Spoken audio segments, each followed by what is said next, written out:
말씀은 아브라함의 믿음의 그 발자취를 따라간 야곱에 대한 이야기입니다. 네.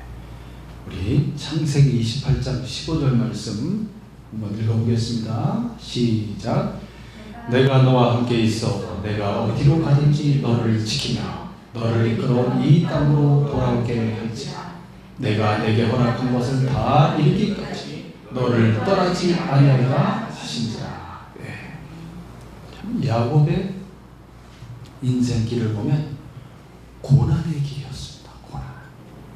왜 이 야곱이라는 사람은 그 인생을 편안하게 살 수도 있었을 텐데 왜 그 장자의 그 축복, 장자권에 대한 그런 강렬한 열망을 갖고 있었을까요? 그냥 동생으로서 그냥 삶은 편안하게 살 수 있지 않겠습니까? 이 영적인 강한 그런 의미가 있습니다. 영원한 하나님의 언약이 이제 아브라함을 통해서 그리고 그 아버지 이삭을 통해서 그 다음에 야곱을 통해서 이루어질 겁니다. 이미 엄마 뱃속에 있었을 때 그 리브가에게 하나님께서 말씀하셨어요. 큰 자가 어린 자를 섬기게 될 것이다. 어린 자가 더 크게 된다. 하나님의 그 언약이 아브라함에게서부터 내려오는 그 언약이 야곱에게 임하게 되는 겁니다. 그래서 그러한 영적인 가치, 앞으로 이제 그 아브라함의 후손을 통해서 천하 만민을 구원할 하나님의 아들이 이제 그 후손으로 오시게 되는 겁니다. 그래서 온 세상의 수많은 민족들을 구원하는 일을 하시게 되는 거죠. 그러한 큰 하나님의 구원의 그 거대한 물줄기, 그 가운데 그 언약의 그 계열에 이 야곱이 거기에 서기를 원했던 겁니다. 하나님의 말씀이 있었고, 근데 그 길을 선택하여 가면, 그 길을 따라가는 거기에는 큰 고난이 있습니다. 왜 하나님은 꼭 그렇게 고난을 주시는 걸까요? 고난을 통해서 하나님이 하시고자 하는 모든 역사가 완성되기 때문에 그렇습니다. 고난이 없으면 영광이 없다는 거예요. 이게 온 세상의 법칙입니다. 하나님이 주신 법칙. 야, 고난이라는 것이 필수구나. 우리 그리스도인들에게는 고난이 필수예요. 아, 고난을 어떻게 하면 피해가야지, 그것이 아니라 예수 그리스도가 이제 고난을 통하여서 그가 온전하게 되었다고 말해주고 있습니다. 이 세상을 구원하기 위해서는 반드시 고난이 있어야 돼요. 그래서 완전하신 하나님이시고 온전하신 하나님, 온전하다는 뜻은 뭐냐면 모든 것이 구비되어서 부족함이 없다는 뜻이요. 그 모든 것이 다 준비가 되는데 그 중에 뭐가 있어야 된다? 이게 빠지면 안 돼요. 이게 빠지면 안 돼. 비유가 적당할지 모르겠지만 음식을 할 때도 이게 빠지면 안 되잖아요. 이것저것 다 준비가 돼서 마지막에 이거를 딱 집어넣음으로써 완성되는, 예를 들면 그런 거. 고난이 반드시 있어야 돼요. 고난을 통해서 이 그리스도를 통한 구원 사역이 완성이 되고 그것을 통해서 하나님 아버지가 영광을 받으시게 됩니다. 고난이 있는 죽음을 통해서 반드시 생명의 부활이 온다는 겁니다. 하늘의 씨앗이 땅에 떨어졌을 때 어떻게 됩니까? 그 씨앗이 하늘 그대로 그냥 가만히 있으면, 아, 나는 고난이 싫고 모든 게 싫어 그러면서 혼자 가만히 있고 알 그대로 있으면 아무 일도 안 일어나죠. 땅과 수분과 섞여져서 이제 썩어지지 않습니까? 죽은 것처럼 되잖아요. 근데 거기서 새 생명이 쫙 나오는 거죠. 야곱이라는 사람이 바로 그런 인물입니다. 이 사람의, 저는 어떻게 보면 아브라함 아브라함이 제일 최고의 믿음의 조상이었죠. 그 아브라함과 비견할 수 있는 그런 어마어마한 그런 믿음의 사람이 저는 야곱이 아닌가 이렇게 생각이 됩니다. 왜냐하면 아브라함이 갔던 길을 야곱이 그대로 따라갑니다. 성경에 보면은 믿음의 조상들 중에 아브라함이 이렇게 저 갈대아 우에서부터 시작해서 하란에서부터 이렇게 쭉 가나안 땅으로 내려오지 않습니까? 그 길을 똑같이 갔다 온 사람 누구 있어요? 찾아보니까 유일한 사람이 야곱이에요. 야곱이 거기 갔다 왔어. 심부름 갔다 온 사람 말고 야곱이 그 할아버지가 200년 전에 갔단 말이에요. 200년 전에 아브라함이 그 하란에서 일로 내려온 겁니다. 내려와서 세겜, 그리고 베델, 헤브론, 베엘세바 여기를 쭉 이스라엘 그 땅의 중앙지역, 중앙산지 지역을 따라서 쭉 내려와서 맨 밑에 베엘세바까지 쭉 와서 정착하지 않습니까? 그 길을 따라서 할아버지가 왔던 그 믿음의 길입니다. 거기가 다 옮길 때마다 제단을 쌓고, 그리고 특히 베엘세바에서는 아브라함이 무슨 나무를 심었다고 그랬습니까? 에셀 나무를 심었다고 그랬죠. 그것이 시사하는 바가 어마어마하게 큽니다. 에셀 나무, 영생하시는 영원한 하나님을 내가 찬양하리라. 하나님의 이름을, 여호와 이름을 불렀다고 그랬지 않습니까? 그 에셀 나무라는 것은 생명수와 같은 그런 나무를 의미합니다. 깊이 뿌리를 내서 그 사막 가운데서 물을 빨아들여서 이렇게 수분을 이제 그 잎사귀에서 수분이 증발되면서 거기를 시원하게 만들어주면서 평안과 안식을 주는 그런 의미의 나무이지 않습니까? 그런 것처럼 믿음의 사람들은 항상 어떤 하나님의 사인, 하나님을 간절히 사모하는 그런 어떤 기념비적인 그런 사건이나 그런 어떤 심볼이나 사인들을 이렇게 탁 하는 걸 볼 수 있어요. 대단히 중요합니다. 이야, 그래서 오늘 이제 이 야곱이라는 사람을 통해서 어떻게 하나님께서 이제 아브라함에게 주신 언약, 이삭에게 주신 언약, 그것이 야곱에게 가서 이제 어떻게 해서 많은 민족을 이루게 되고 그들을 통해서 세계 모든 민족이 구원을 받는 그 일을 하게 하시는지, 그 역사를 오늘 말해주고 있는 것입니다. 그걸 살펴보려고 하는 거예요. 자, 지도를 한번 3페이지 지도를 보시면 이렇게 브엘세바에서부터 시작해서 저 위에 하란까지 가게 되죠. 하란까지가 800km나 됩니다. 800km. 그러니까 한 달 이상 걸려서 갔다고 보면 되겠습니다. 브엘세바에서 베델에 이르게 되고, 오늘 말씀인데 베델에서 이제 꿈속에서 하나님이 나타나신 것을 보게 되지 않습니까? 브엘세바에서 베델까지 한 90km 되고 거의 100km, 그리고 베델에서부터 또 이제 세겜까지 이렇게 올라가게 되는 거죠. 아브라함이 갔던 그곳을 야곱이 거기를 다 지나가면서, 이야, 할아버지의 그 신앙, 믿음, 그런 것들을 발견하게 되는 거죠. 자, 오늘 한번 우리 1절부터, 창세기 28장 1절부터 또 읽어보겠습니다. 시작. 이삭이 야곱을 불러 그에게 축복하고 또 동무에 이르되 너는 가나안 사람의 딸들 중에서 아내를 맞이하지 말고 일어나 바단 아람으로 가서 내 외조부 부두엘의 집에 이르러 거기서 내 외삼촌 라반의 딸 중에서 아내를 맞이하라. 예.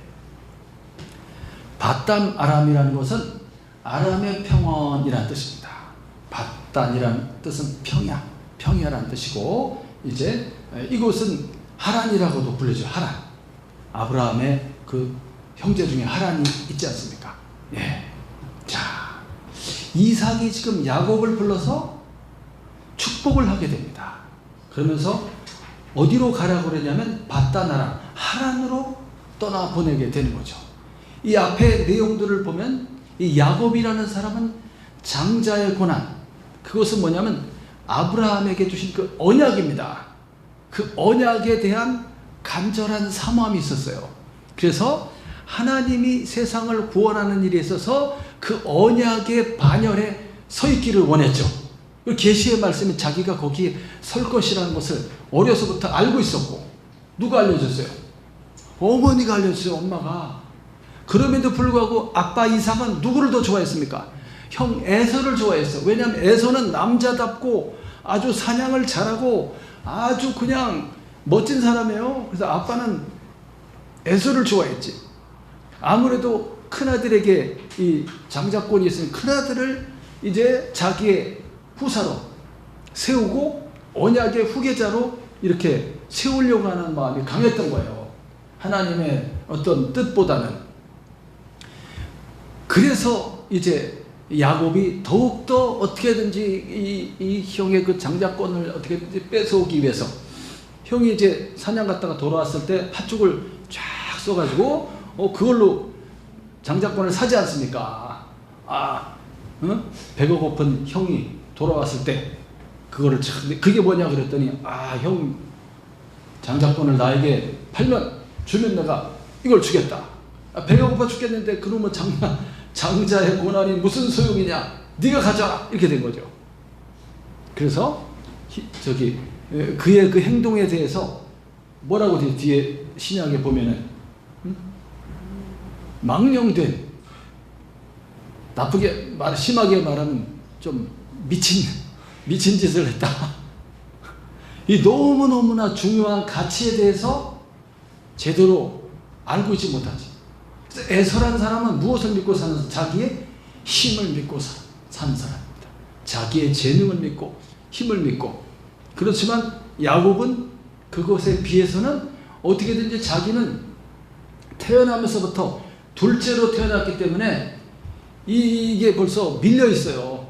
그래서 그렇게 될 수가 없음에도 불구하고 이러한 행동과 이런 모습들이 믿음의 행동으로 볼 수가 있겠습니다.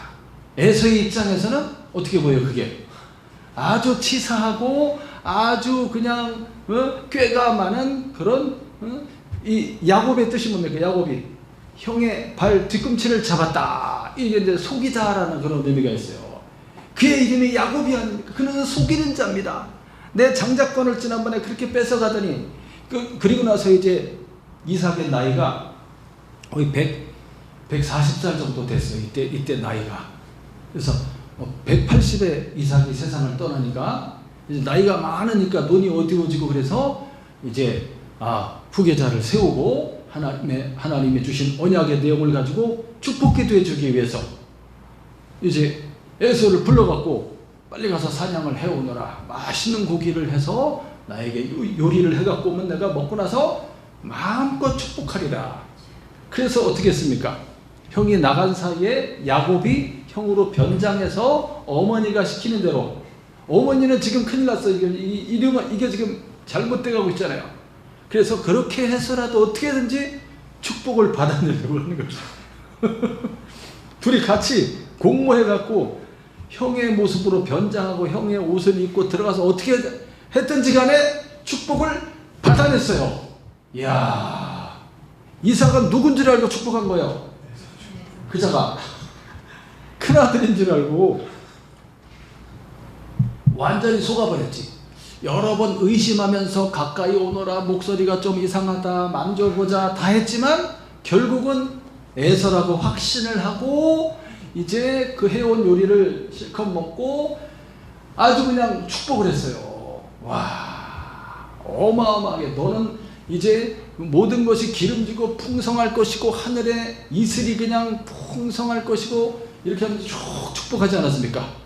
아브라함에게 주셨던 그 언약의 말씀이 너에게 임하여 네가 복되게 되기를 원한다 하고 쫙 축복을 다 했죠. 그리고 나서 나가자 누가 들어왔어요? 에서가 들어왔잖아요. 아버지 좋았습니다. 그러니까 너 누구냐? 아이 저 에서이지 않습니까? 깜짝 놀랐지. 방금 지금 누가 왔다 갔는데 걔한테 지금 다 축복을 다 했는데 이게 어떻게 된 일이냐? 그 자는 야곱이 아닙니까? 지난번에도 그랬, 요번에 또 그랬습니다. 아버지 저에게 축복 기도해 주십시오. 그런데 이삭이 안 된다고 그래요. 이미 끝났다고 그래요. 왜 그럴까요? 아버지 그런 게 어딨습니까? 취소하고 다시 저에게 축복을 해 주십시오. 어찌 축복해 줄 내용이 그것만 있겠습니까? 이거는 이제 인간적인 생각이죠. 이삭이 여호와 하나님의 이름으로 맹세하여 축복했기 때문에, 하나님의 이름으로 해버렸기 때문에 끝나버렸어. 더 안 돼. 이미 그 사람이 다 받아간 거예요. 이야, 이삭이 깜짝 놀랐지. 야, 결국은 누구의 뜻대로 됐습니까? 하나님의 뜻대로 됐지. 그렇게 되자 에서는 이제 막 분노가 치밀어서 내 저놈을 반드시 죽이리라. 막 너무너무 화가 나는 거죠. 아버지가 이제 그 돌아가실 때가 됐으니까, 아버지가 돌아가시면 바로 저놈을 내가 죽일 것이다.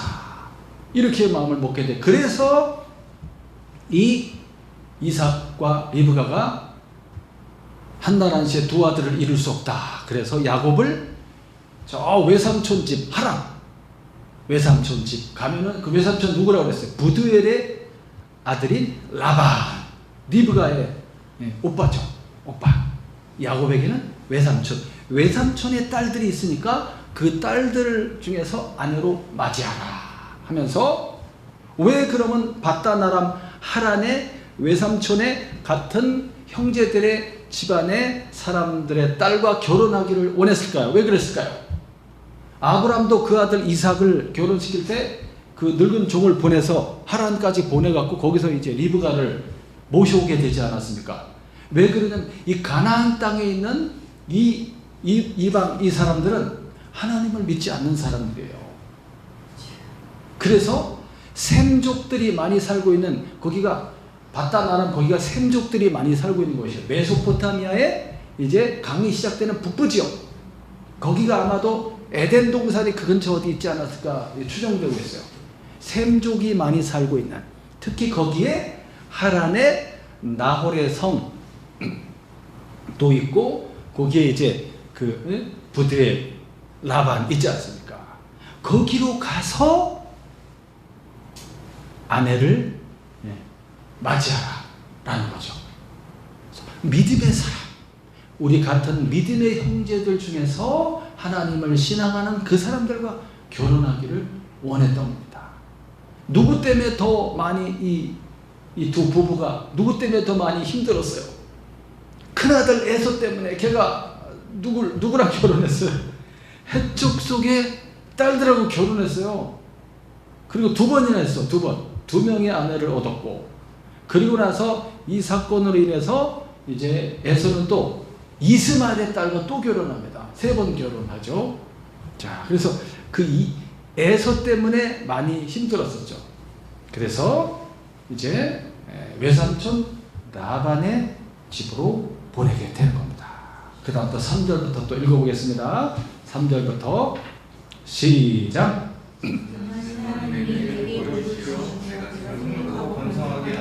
내가 여러 족속을 이루게 하시고 아브라함에게 허락하신 복을 내게 주시되 너와 함께 내 자손에게도 주사 하나님이 아브라함에게 주신 땅 곧 내가 거류하는 땅을 내가 차지하게 하시기를 원하노라. 네. 이삭이 지금 야곱을 보내면서 다시 한번 축복 기도를 해주고 있습니다. 이 축복 기도의 내용을 보면은 정말로 진심으로 열성을 다해서 아주 그냥 모든 심혈을 기울여서 축복하는 것을 볼 수가 있습니다. 이제는 누가 영적인 장자가 된 겁니까? 야곱이. 그래서 이삭이 이렇게 축복하는 겁니다.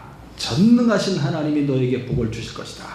생육하고 번성하여 여러 민족을 이루게 하실 것이다. 이야, 이 아브라함에게 주신 언약이지 않습니까? 아브라함에게 허락하신 복, 이게 바로 그 언약입니다. 그것이 너에게 하나님이 주실 것이다. 그리고 너와 함께 네 자손에게도 주실 것이다. 아브라함에게 주신 땅, 바로 이 가나안 땅이죠. 이 가나안 땅을 이제 네가 차지하게 될 것이다. 그렇게 되기를 원하노라 하면서 축복 기도를 해줍니다. 예. 이 기도를 받고서 이제 야곱이 브엘세바에서 출발해서 형을 피해서 도망가는 거예요. 도망가는 거. 이때의 나이는 이 야곱의 생애를 보면 이때 도망갈 때의 나이가 77세예요. 77세. 계산해 보면은 무슨 소년이 도망간 줄 알았죠? 아니야. 77세였어. 근데 결혼 안 하고 있었어. 결혼 안 하고 있어서 이제 가서 그 라반의 딸 조카뻘 되죠. 그러니까 나이 차이가 좀 많이 났을 걸로 생각이 됩니다. 77세의 나이에 이제 도망을 가게 되는 거죠. 자, 그래서 자, 우리 10절부터 읽었나요? 10절부터 읽어보겠습니다. 10절부터 우리 12절까지 시작. 한 곳에 이르러는 해가 진지라. 거기서 유숙하려고 그곳에 한 돌을 가져다가 베개로 삼고 거기 누워 자더니 꿈에 본즉 사닥다리가 땅 위에 서 있는데 그 꼭대기가 하늘에 닿았고 또 본즉 하나님의 사자들이 그 위에서 오르락내리락 하고 브엘세바에서 떠나 하란을 향하여 쫙 도망을 가는데 한 곳에 이르렀어요. 베델이라는 곳에 이르렀어. 베델은 브엘세바에서 거의 한 90km, 거의 100km 정도 떨어진 곳이에요. 거기를 도망을 가니까 한 3일 이상은 아주 쉬지 않고 가야지 거기를 도착할 수 있어요. 아주 바쁘게 형이 쫓아올까봐 두려움 속에서 쭉 이렇게 가는 거죠. 가서 할아버지 아브라함이 제단을 쌓았던 바로 그 베델에 도착하게 됩니다. 거기에 도착해서 이제 유숙을 한다고 그랬죠. 유숙. 그냥 길에서 자는 겁니다. 나그네들이. 그래서 겉옷을 이렇게 몸에다가 둘러 싸고서 밤을 지새는 거죠. 밤을 지새. 추우니까 밤에 이제 불도 좀 폈겠죠. 그렇게 하고서 밤을 지새게 되는 겁니다. 자, 그렇게 하고 한 돌을 가져다가 이렇게 뱄어요. 베고 깜빡 잠이 들었어요. 잠이 들었는데 꿈을 꾸게 되죠. 꿈속에 사닥다리가 나타났다. 사닥다리 꿈입니다. 사닥다리가 꼭대기가 하늘에 닿았다고 그랬어요. 닿았다. 땅에서부터 사닥다리가 쫙 올라가서 하늘에 닿을 정도로 어마어마한 높은 사닥다리가 쫙 보이는 거예요. 꿈속에. 근데 보니까 거기에 누가 있어요? 사닥다리에. 하나님의 사자들, 천사들을 가르칩니다. 천사들이 거기서 오르락 내리락 하고 있어. 수많은 천사들이. 그 다음 페이지에 그 그림을 한번 보세요. 이렇게 누워서 자고 있는데 꿈을 꾸는 거예요. 이야, 어마어마한 계단같이 생긴 그냥 쫙 사다리가 쫙 하늘 끝까지 올라가 있고 그 위에서 천사들이 막 쫙 내려왔다 올라갔다. 천사들이 뭘 하고 있는 거예요? 천사들이 왜 이러고 있어요? 올라갔다 내려갔다. 어떤 상징적인 것을 보여주고 있는 거예요. 이 천사들은 하나님이 부리는 종들로서 이제 우리 인간들을 도우라고 보내주는 그런 사람들이, 그런 존재들이잖아요. 천사들이 쫙 오르락 내리락 하면서 지금 야곱의 그 간절한 열망과 기도와 소원을 이 천사들을 통해서 천사들이 다 그 받아서 올라가는 거예요. 그런 의미가 있습니다. 우리의 기도가 하늘에 상달되게 되죠. 중간에 천사들이 역할을 하는 거예요. 그리고 천사를 보내서 어떻습니까? 도와주기도 하고 지켜주기도 하고 천사가 대신 싸우기도 하고 그런 여러 가지 모습들이 구약 성경에 나오지 않습니까? 그런 의미, 수많은 천사들이 막 그거를 꿈을 꾸면서 보고 있는 거죠. 이야, 놀랍지 않습니까? 하나님의 영광을 상징하기도 하고 이 천사가 하나님의 도우심과 보호하심을 상징적으로 쫙 보여준 거예요. 야, 이걸 지금 꿈을 꾸고 있는 거야. 이야, 이 사닥다리라는 것은 땅에서부터 하늘에 닿았다라는 것은 이제 통로가 쫙 이렇게 열린 거지. 그 야곱이 이 꿈을 꾸고 나서 뭐라고 했습니까? 여기는 하늘의 문이다. 하늘의 문, 연결 통로. 사닥다리는 예수 그리스도를 상징한다고 합니다. 여기가 바로 하나님의 전이구나, 하나님의 집이구나. 이렇게 야곱이 이제 깨닫게 되는 거죠. 자, 그 다음 또 읽어보겠습니다. 13절부터 우리 15절까지 시작. 또 본즉 여호와께서 그 위에 서서 이르시되 나는 여호와니 너의 조부 아브라함의 하나님이요 이삭의 하나님이라. 내가 누워있는 땅을 내가 너와 내 자손에게 주리니 내 자손이 땅의 티끌같이 되어 내가 서쪽과 동쪽과 북쪽과 남쪽으로 퍼져나갈지며 땅의 모든 족속이 너와 내 자손으로 말미암아 복을 받으리라. 내가 너와 함께 있어 내가 어디로 가든지 너를 지키며 너를 이끌어 이 땅으로 돌아오게 할지라. 내가 내게 허락한 것을 다 이루기까지 너를 떠나지 아니하리라 하신지라. 아멘. 그 사닥다리 가운데 누가 서 계셨어요? 여호와 하나님께서 다 천사들이 막 오르락내리락 하는 가운데 이게 뭐지 하면서 꿈을 보면서 쫙 보고 있는데 거기에 여호와 하나님이 딱 나타나셔갖고 말씀하시는 겁니다. 이야, 뭐라고 말씀하십니까? 나는 여호와다. 너의 주부 아브라함의 하나님이다. 할렐루야. 또한 나는 너의 아버지 이삭의 하나님이다. 할렐루야. 그 하나님이 야곱에게 나타났어요. 그러면 누구의 하나님이 되는 겁니까? 나는 너 야곱의 하나님이다. 아브라함에게 내가 그 200년 전에 맹세하여서 약속한 그 언약을 그 아들 이삭에게 주었고 이제 너에게 준다. 할렐루야. 이러한 언약을 받았다고 해서 무슨 큰 부자가 되어서 막 장자권을 얻어갖고 유산을 많이 받고 막 그냥 그런 의미가 아니에요. 이게 그런 의미를 뛰어넘는 이제 하나님의 아들의 조상의 반열에 쓰는 거예요. 이 사람이 야곱이 영적인 겁니다. 영적인 것을 간절히 사모했어. 하나님의 구원의 놀라운 역사의 그 중심에 야곱이 거기에 서기를 원했던 겁니다. 하나님이 이러한 야곱의 믿음을 보신 거죠. 비록 그가 술수를 좀 부리고 꾀를 부렸지만 그의 믿음을 보시고 이미 하나님이 더 놀라운 것은 하나님이 이미 누굴 선택했어요? 야곱을 선택했습니다. 이걸 어떻게 설명할 수 있겠습니까? 아직 태어나기도 전에 어머니 뱃속에 있었을 때 하나님께서는 큰 아이보다는 작은 아이를 선택했습니다. 그를 통해서 하나님의 놀라운 구원의 역사를 이루시기를 원했던 거예요. 그럼 에서는 그냥 놔두는 겁니다. 네가 하고 싶은 대로 그냥 놔두는. 결국 에서는 칼을 믿고 살고 자기의 힘을 믿고 살고 그리고 이제 하나님에 대한 신앙과 믿음을 어떻게 했습니까? 에서와 그 후손들은 어떻게 했습니까? 하나님에 대한 신앙과 믿음을 다 버리게 됩니다. 네. 하나의 또 하나의 이방 나라가 되고 말죠.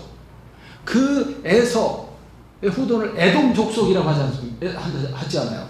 에돔 족속의 사람들 중에 나중에 2000년 후에 예수님이 오실 그 당시에 에돔 족속이었던 누가? 헤롯이 공교롭게도 유대의 왕이 되어서 나타나는 거죠.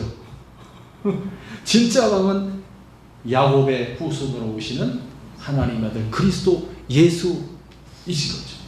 이렇게 자기의 육신과 그리고 이방 여인과 결혼하며 신앙을 떠나버리는 사람이 되었고, 비록 야곱은 외모로 봤을 때 에서보다 못하지만 그를 통해서 하나님이 놀라운 구원을 이루시기를 원하셨던 거죠. 야, 여기 말씀을 보니까 하나님이 얼마나 야곱을 사랑하는지가 나오고 있습니다. 야곱을 사랑하는, 저는 15절 읽으면서 너무나 큰 감동을 받았어요. 아브라함에 허락하신 그 자손의 축복, 그리고 그 땅을 주시는 그것보다도 더 나아가서 15절에 보니까 내가 너와 함께 있겠다. 네가 어디로 가든지 내가 너를 지킬 것이다. 왜? 너는 내 사람이니까, 너는 내 사랑이니까, 너는 내 소유니까, 너는 내 아들이니까.